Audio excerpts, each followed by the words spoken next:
his ministry, and so I'm going to give you a rather non-controversial aspect of this.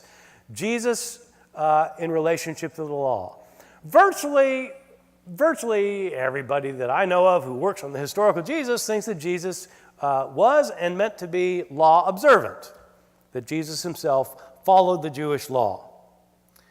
Sometimes it's thought that Jesus wasn't following the law because he's breaking the Sabbath all over the place. When you actually read the New Testament Gospels, it's very hard to find any place where Jesus breaks the Sabbath. You can find places where Jesus breaks how other Jews might have interpreted how you're supposed to observe the Sabbath, but you can't really find places where Jesus actually does things that are outlawed in the law of Moses with respect to Sabbath.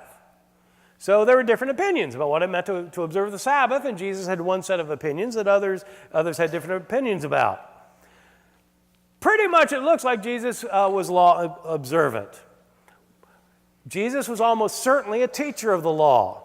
If Jesus was a teacher of any sort, he was certainly a Jewish teacher. What does a Jewish teacher teach in the first century? He teaches the law, his interpretation of the law. So Jesus observed the law and he taught the law.